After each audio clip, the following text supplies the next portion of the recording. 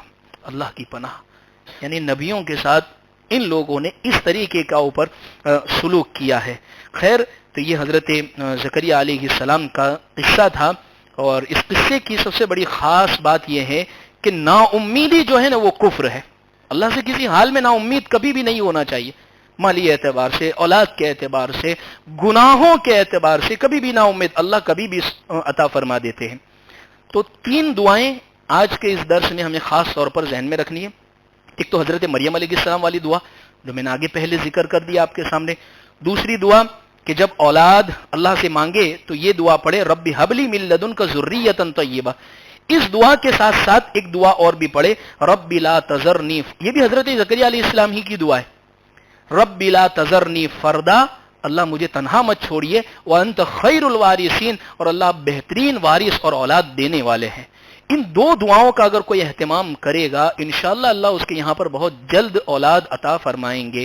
اچھا، اولاد میں بھی حضرت زکریہ علیہ السلام نے صرف اتنا نہیں کہا رب ھب لی من لدنک ذریہ، اللہ مجھے بس اولاد دیجئے۔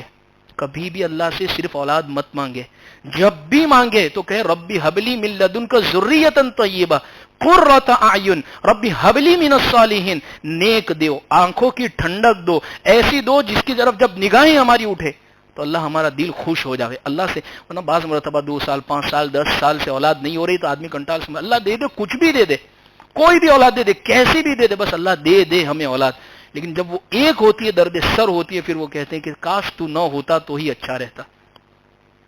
اس سے بہتر یہی ہے کہ اللہ سے جب بھی مانگے نیک اولاد مانگے۔ اور 19ویں پاری کی میں ایک اور دعا آپ کو بتا دوں، ربنا ھب لنا من ازواجنا وذریاتنا قرۃ اعین واجعلنا للمتقین اماما۔ 19واں پارہ سورہ شعراء، سورہ فرقان کی 74 نمبر کی آیت ہے۔ اس آیت میں ہے کہ اس آیت کی خاص بات یہ ہے کہ جب کوئی بندہ ہر نماز کے بعد 3 مرتبہ اس دعا کا اہتمام کرے گا، اللہ اس کی اولاد کو بھی اور اس کے گھر والوں کو بھی، اس کی بیوی بچوں کو بھی اللہ اس کی آنکھوں کی ٹھنڈک بنائیں گے۔